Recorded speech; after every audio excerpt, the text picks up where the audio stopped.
You're listening to Entrepreneur's Enigma, a podcast about the ups and downs of the entrepreneurial journey. Every week, your host Seth Goldstein interviews entrepreneurs from all walks of life about their entrepreneurial journeys. From store owners to Fortune 500 CEOs, we all have stories to tell. So sit back and join us for the next 20 or so minutes while we explore the entrepreneurial world.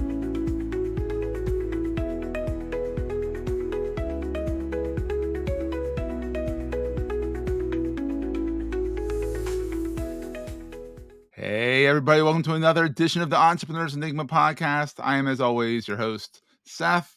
Today, I have a good buddy of mine. I've known Dan Ritterman, I don't know. He's one of those guys you just seem to know forever kind of thing. Crossing paths for years. For years, because we're both in Philadelphia, both in the Philadelphia business scene, the startup scene, and all that stuff. And so Dan is a lawyer, and he's also a licensed real estate salesperson in the Commonwealth of Pennsylvania. But the interesting about this, he works for Tactix in Philly, and they don't represent the owners of the building. They represent the people coming in, the tenants. That's the word, the tenants. And you think, oh boy, he must cause so much trouble. But I think, I remember when we talked last, you said that the owners actually love you guys because you make sure you find good tenants for them. Well, these days especially, tenants come at a premium. They do. Right? I mean, everyone knows. You don't need to be a real estate expert to know that the commercial real estate industry is in distress, let's say. That's putting it lightly. That's putting it lightly if you're listening. Yeah, so I'm trying to be, trying to put it lightly. And but especially right now, landlords are desperate for tenants to get into their buildings. Yeah. So when we have someone in the market, our phones are ringing. That's awesome. And so you work in Philly, but you live in Dresher, which is just in Montgomery County. You have a wife, 2 kids, and a dog. So living the American dream, having a good time. But you're also very involved in the Philly startup scene, PSL, Philly Startup Leaders, not Pumpkin Spice Latte. I know Isabel Kent, the founder or the executive chairwoman, the chief poobah over at PSL, hates it. It's PSL, but that's the acronym. So it's not Pumpkin Spice Latte, but we are competing with that hashtag on social media. I never thought about that. Every time you do hashtag PSL, all you get are pumpkin spice lattes in the fall. In the spring and in the summer, we're fine. It's usually us. So that's kind of interesting. I love that. So you're a local boy because you went to Penn State. Won't hold that against you. I'm a Delaware fan, so I'm a Delaware fan. I went to the University of Delaware, but they're not in the same conference. But it's just you killed us last year, which was kind of it was a joke. It was a joke. Like, why would you put a Division I double A against like the best Division I single A team? Like, it's gonna be a slaughter. We did get a touchdown. Every year We got an epic touchdown though, like a 50-yard, 60-yard touchdown run for our one score. It's kind of like golf. As long as you have one thing to hold on to, you hold on to something exactly. And I think we're moving up to Division I single A this year too, which I think is gonna be devastating. Even Temple will hand us our butts to us. But you also went to Temple Business School of Law. You're in the bar. Are you still in the bar? Are you one of those guys that's crazy enough to stay in the bar? I think I just changed my license to an active, but up until this year, I was a licensed attorney. I kind of decided that I'm going to burn the boats and leave it behind me. There you go. Because now you're in real estate, which is it's good that you have the background in law to pull from instead of me who Googles everything. Is like, I think this is correct. At least you have an education behind it. You know how to write. You know how to read leases. That's kind of important. Yeah, a lot of what we do is working within the documents, right? Oh. When we're operating, we view the lease as part of the business plan, Yeah. Right? And it has to be. The lease has to support the business. And I think that a lot of us at Tactix are either attorneys or former attorneys and not practicing anymore, but I think that it does give us a little bit of an extra value to our clients that we can provide that sort of expertise. That's wild. But before this, you've also been a consummate entrepreneur because you did Mainline Delivery. And not only did you do that for over 10 years, you negotiated a sale to a publicly traded company, wink, wink, wink, in 2016. So you had a successful exit, which is, I'm sure your wife was thrilled about now that you have a full-time job. We're going to take a quick break, hear from our sponsors, and get right back to the show. Look, we started this food delivery company. It was called Mainline Delivery, like you said, in 2008. And our idea was not novel necessarily. There were other companies that were doing it, and we found a market, which was the Mainline right outside of Philadelphia, where we grew up. I'm from Lower Merion, went to Lower Merion High School. Oh, my mom's from We there. knew there Yeah. were a lot of high quality restaurants in the area. We knew that there were people there who were willing to pay for the service, right? Food delivery is a luxury And there's service. a lot of money in that And area. I mean, if you know anything about yeah, Philadelphia, exactly. that's a money area. And that's old money, whereas Doylestown is new money. Right. So we sort of spent, 5 or 6 years cornering that market. And this was in the pre-DoorDash, pre-Uber Eats I know. era. So it was like So perfect timing. Yeah. where as those companies kind of raised billions of dollars and grew around us, we were able to kind of maintain that area. And Customer unfortunately, we were loyalty. able to kind of exit. Customer loyalty. Yeah. Yeah, absolutely. Well, that's what ultimately ended up happening. So Square was the company that ended up acquiring us at the end of the day. Square is Dorsey. Right. So Square owned Caviar at the time. Oh, I remember that. Yeah. Which I'm not so sure anyone ever understood why Square owned Caviar. No one understands Jack, period. Well, since the acquisition, they've sold Caviar to DoorDash. So the whole world is sort of now really Uber Eats and DoorDash. Grubhub is kind of an irrelevant player now. Yeah. Oh, really? People don't use Grubhub as much? No, they've sort of disappeared off the stage. I don't think they're a publicly traded company anymore, although I'd have to look that up and confirm Don't quote him on that, but still. So yeah, do not quote me on that. You sold to Dorsey, which is interesting. I mean, so did you meet Jack? I did meet Jack when we went out to Square. I'm not entirely sure he was aware the acquisition happened. Honestly, he's a character. They're all characters. Yeah. Take it or leave it, but it's an interesting thing. So you've done the entrepreneurial journey. Were you ever practice? Did you ever do law, or are you one of those guys who got the bar and said, I worked at a law firm for a few years. So what happened was we started the company in 2008. Okay. For the first 2 years, we brought on a bunch of restaurants. We grew the business. It wasn't entirely clear to us at the time. And look, this was my own lack of vision because obviously DoorDash became a multi-billion-dollar company, right? Yeah. So tens of billions of dollars. So we didn't really have that vision. We envisioned it as a mom and pop version of that business that could operate along the main line. And I'm not so sure that we ever really intended it to be a full-time job. 2 years in, I kind of went to law school part-time, worked at the company at night. We grew the business together. My bit partner was there. When I graduated from law school, we had managed to grow the business to something that really had grown. We started sort of Bala Cynwyd through, call it Bryn Mawr. Yeah. By that point, we had expanded out to King of Prussia. Oh, wow. Paoli, You went beyond the main line. You went out to like the depths of the main line. Because if those who don't know, the reason why it's called the main line is because the main Pennsylvania Railroad line was there, and that's what's called main line, not the more nefarious mainline heroin thing. No.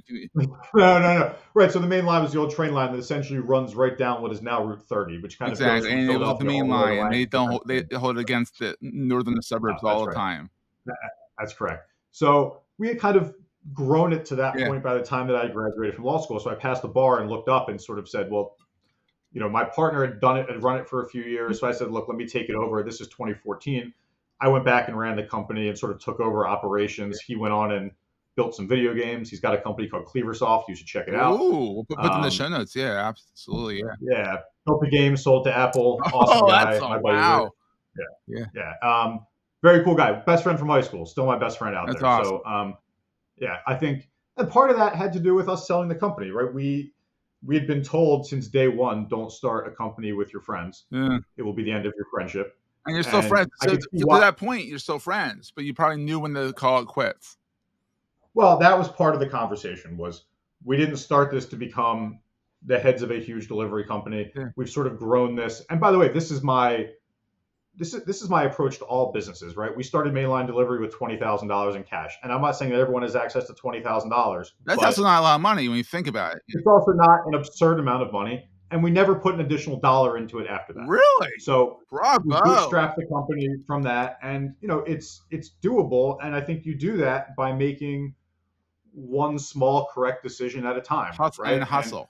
As much people don't like hustle. You might not take over the world that way, but you can grow a pretty meaningful business that way. Yeah, and you did, to the point where Jack was like, well, he might not have realized he was buying you, but I'm joking. He may have. But it's like, let's go. I like Dan. Let's go buy his company. Yeah. Yeah, exactly. I mean, we're not joking on him being a pothead or anything, are we? No, I'm joking.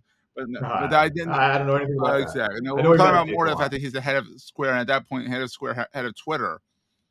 He probably just signed on the dotted line saying, asks his people, like, is this a good idea? And they're like, yes. And they're like, all right, fine, get it. You know what? I went out there. I worked for Square for 2 years after Oh, the really? acquisition. They So kept you on board. That's pretty cool. so they kept me on board. My partner, Rich, who had already started this, Cleaversoft, kind of decided I'm going to go do that full time. And I said, I'll stay on and kind of manage this area for the next, foreseeable future. They needed somebody to manage the transition because at the end of the day, it's a relationship business, right? And we were the ones who had the relationships with these restaurant owners, most of which our largest restaurants, by and large, were independent operators. That's what I love about the Mainline. The Mainline's very homespun, small, one or We two don't have shops. large restaurant operators. We have 2-3 units, maybe 4, but no huge chains, or those were not our major clients. That's one thing about the Mainline is it's amazing about it is that they've kept things at bay, and they've also all shoved everything in the King of Prussia. That's right. That's true. Which, to the benefit of King of Prussia. Yeah, King of Prussia is now the second biggest mall in America.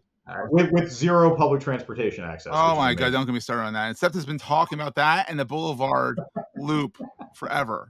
That's inside baseball. If anyone look up the Roosevelt Boulevard subway system. There's actually a subway system under the boulevard. There is one. There's tracks. Oh, they should reactivate it? They have to reactivate and clean it up, but they actually built it up to like, I think, Grant. Way localized in this podcast, but still they built it up to Grant, and there's still entrances throughout the boulevard. But they don't have. They have to keep moving the high speed Norristown high speed line, like 2 more stops, and that'll never happen. Right. That'll never happen. God forbid, right? That kind of thing. God forbid. Although the King of Prussia train line is dead too. So it's crazy. It is. So anyhow, so you left less about Philadelphia, more about you. So then you worked at Square for a while, for 2 years, and then you got out. And then what brought you into real estate, commercial real estate? And so, I mean, when you think about it, when you're a real estate broker, you are an entrepreneur. You have to be kind of in that mentality because it's your business. Yeah. So I worked out my contract at Square for 2 years. Square had this tour of duty theory of work, they call it, which I sort of love. And I call it like Netflix light. Ooh. Like if you're familiar with the Netflix sort of model, which is like when you're done, we're getting rid of you, right? When your purpose here has been finished, we're going to get rid of you, right? And if you can look that up, there's podcasts about Netflix where even the highest level people, as the business shifts, if you're no longer relevant, you're out. Yeah. Right. And it's very cutthroat. And Square's not like that, but they do have this model where you've come here to fulfill a purpose. And when you've fulfilled that purpose, you should move on, or we'll gently tell you maybe it's time to move on, right? Yeah. And if we have another position here that fulfills a new purpose for you, that's great. But if that's somewhere else, that's great too. No hard feelings kind of thing. Like, grow up, believe in that kind of thing. So I went to my boss and I sort of said, look, I think I've been working with restaurants for 10 years now. I think I'm sort of run my course with this. Like, right? I'm done. I'm done. Right.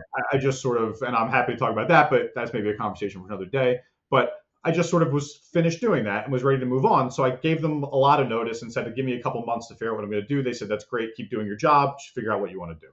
So I started talking to a lot of different people, right? And I'd made a lot of different connections over the years.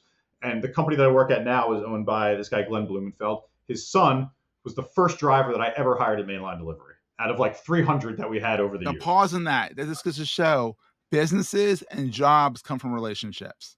Not from applying to these stupid things you get ghosted. It's who you know, and it's just the way it is.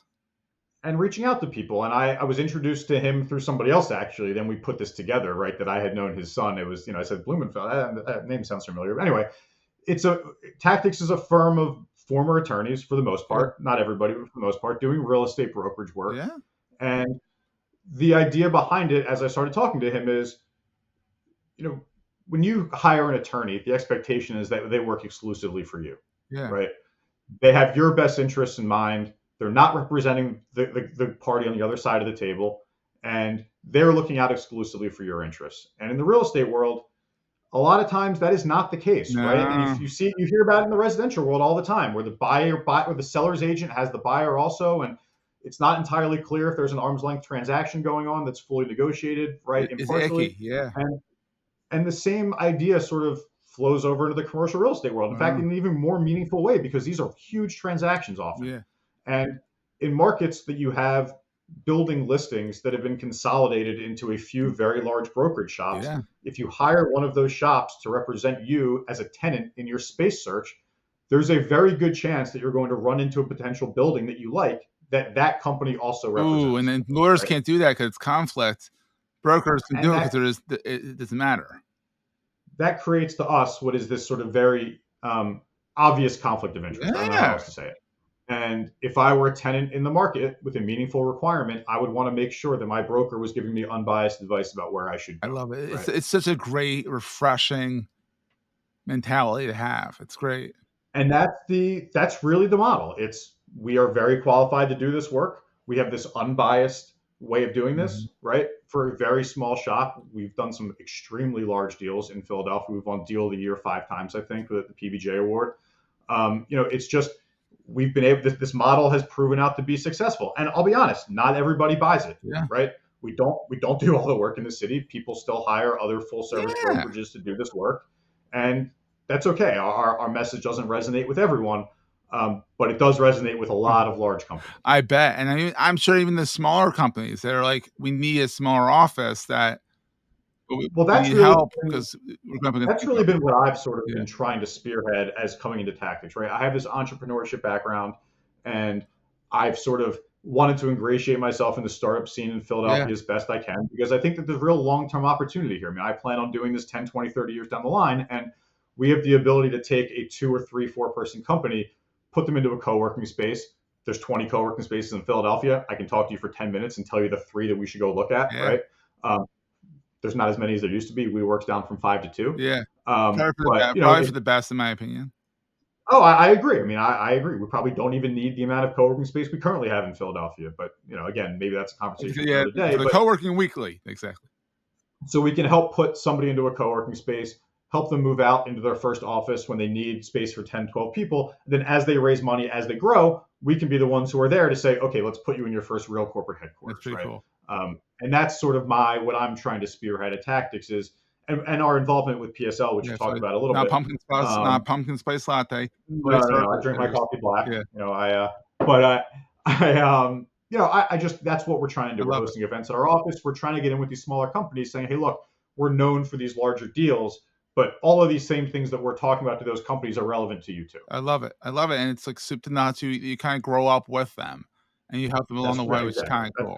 I like that. So, and I'm sort of, I want to mention one thing that maybe we haven't talked about a little bit, that I think you'll find interesting. I'm kind of always thinking about starting businesses and doing things. And my wife and I started a business like 3 years ago that I think you'll find, I think maybe the listeners of your podcast will find interesting. My wife was a teacher. She retired yesterday. Oh, bravo. She survived.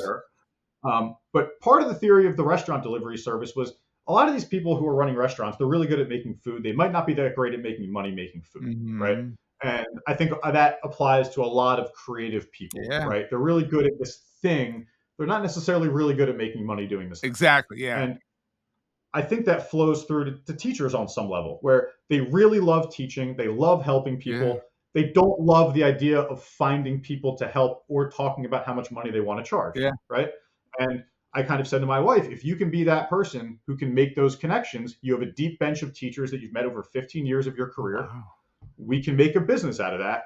And we've done that over the past 4 years. And the success of it is part of the reason that she's retiring, because we're going to make that a full-time thing. And I think this is a company that has under $200 a month of fixed costs. Oh, yeah, isn't that great when you can just do something on the cheap and it works and it's all upside? Because the business is, like we talked about, relationship driven. And it's my wife's ability, which again, not everyone has this ability to find clients, mostly on Facebook, who are looking for tutoring for their kids and saying, I can find the right match for you because I know all of these teachers. That's such a brilliant idea. And it's the teachers had the summer off and they're like, now what? It's a company that anybody could start. And same thing with Mainline Delivery, by the way. And I another point for people who are listening to this, ideas are cheap, right? There are a lot of ways to make money. It's the execution, and really it's getting started. That's the hardest part. The easiest thing to get is your EIN number, because that gets you to pay the IRS. I can't tell you how many people over the years about Mainline Delivery said to me, I had that idea 5 years ago, and my response is okay. Good for you. Why I don't know how to respond to that. Why don't you do it? Because I know it's not a novel idea, right? Very few businesses that are started are truly novel ideas, right? You're iterating and improving on something that exists, most likely. Yeah. And, I've now started 2 businesses that just didn't, one in conjunction with my wife, that didn't require any extensive capital, and that we did not put an additional dime into once we started it. Oh, bravo. Right? That's awesome. We That's great. we take a little bit of money out as we can, leave a bunch of it in, and again, because most of our money comes from Facebook, or most of our marketing comes from Facebook, we're not spending a lot of money on it. So it's just, these things are all doable. It's doable, exactly. So in your mind, because you've done the corporate, you've done the brokerage, which is sort of kind of entrepreneurial, you've done the entrepreneurial, you're still in the entrepreneurial with your wife. What's the best thing about being an entrepreneur, even as a side hustle entrepreneur?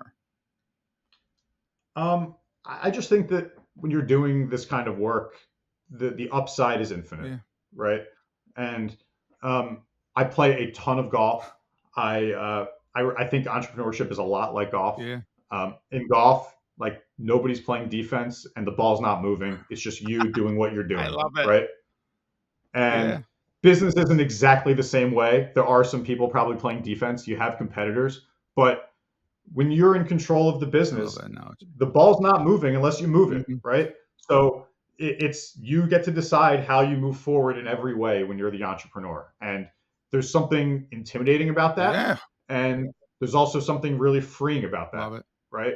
And I think that if you're the right kind of person who can manage the stress of having to deal with how you spend all of your own time, because people aren't handing you work for the most part, it's the best way. I love it. I enjoy it. I love it. You know, the cash flow sometimes is not always the most fun thing in the world, but because that's on the flip side. What keeps you up at night? I mean, being an entrepreneur with a full-time job too. Well, what I've learned is that everybody is in sales. Oh, so true. Right. And I don't care really what you do. If you can't sell, you're going to end up working for somebody else who can. Right. Because the people who make the most money at law firms, it's not the ones who are doing the work. It's the ones who are bringing in the work. Right. It's the partners, it's the associates doing the work. And people look, even in major like Fortune 500 organizations, people get furious at the salespeople for how much money they make in commissions. But the response is, they're the ones who are bringing the money into the company, right? Without them, that they're the engine that makes everything go. So whether you're a solopreneur or you're a Fortune 500 company, the sales is the engine of the company, right? And it's in the restaurant world is the same way. Making great food and making money making great food is not the same skill. And in fact, they are arguably divergent skills. Oh, they are very divergent skills. I mean, you can have a mom and pop's greasy spoon that makes great food. It's like it's a hidden gem. It has to be discovered. Whereas then you have like, Vela, or you have Heirloom in Doylestown, going back local here, folks, but where they're focusing on the elegant food. And when we started Mainline Delivery, people would ask me over and over again, how are you going to market this? How are you going to market this? And my answer was, this is the best idea anyone's ever had. What do you mean, how am I going to market this? Everyone's going to find out about it and love it. And that's not true. No. People don't just find out about good ideas. They have to be told about them repeatedly. I think was it 7 either 7 or 9 touch points before someone even looks at your stuff. And if you had asked me 2 years into Mainline Delivery, could this ever be your full-time job? I would have said, no, of course not. Maybe it'll pay my mortgage one day, but I'm going to have to go get a job for the rest of my life. But then if you had asked me 5 years in, I would have said, I think so. And if you had asked me 6 years in, I would have said yes. Yeah. And then you're like, and I can now have a full-time job working for Square for a little bit and learn. And that's another thing, is when you get acquired and you stay at the company for a while, I'm sure you learned so much at Square that you didn't know when you were on your own too. So it's like, and a lot of people are out there trying to raise money. And we tried to raise some money in the last, call it 12 to 18 months of Mainline Delivery. Had we succeeded, it would have wrecked our company in the end, because once we got approached to sell, had I not owned half of it, the amount that they were offering us would not have been meaningful enough to sell the company. We would have been sort of locked in because I would have been diluted so much. So the fact that I was a 50% owner of the company at the time of the acquisition was maybe the only thing that even allowed it to happen in the first place. That's wild. Right? That's a very smart tip, is that, make sure you watch the dilution of your company too. And you could argue that we lucked into that because we tried and failed to raise. So serendipity, buddy, serendipity.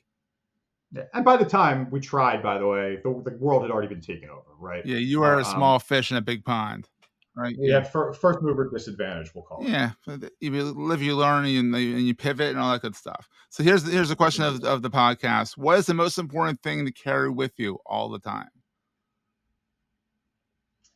I think that the only way to eat an elephant is one bite at a time. Oh, I like that. You're full of these good analogies today, buddy. You've been around the block. But I think people have a tendency to overcomplicate things, and life is full of complicated questions and problems. But generally, the step forward is not complicated, right?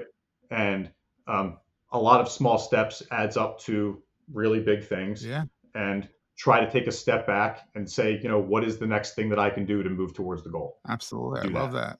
I love that so much. So Dan, where is your watering hole online? Where do you hang out the most? LinkedIn, let me guess. Yeah, I post call it semi-weekly videos with a colleague of mine, Gary Lozoff. We try to find 3 or 4 somewhat fun, whether fun in a bad way or fun in a good way, real estate stories about Philadelphia.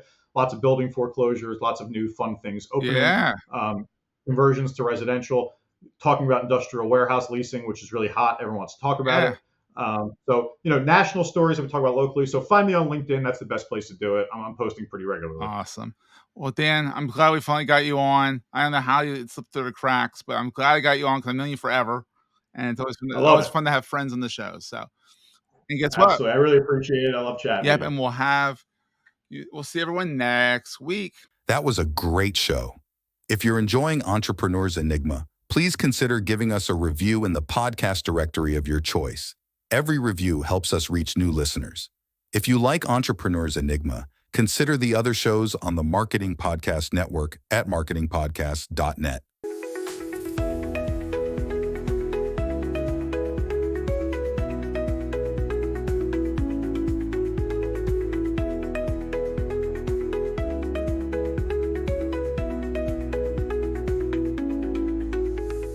Goldstein Media hopes you have enjoyed this episode.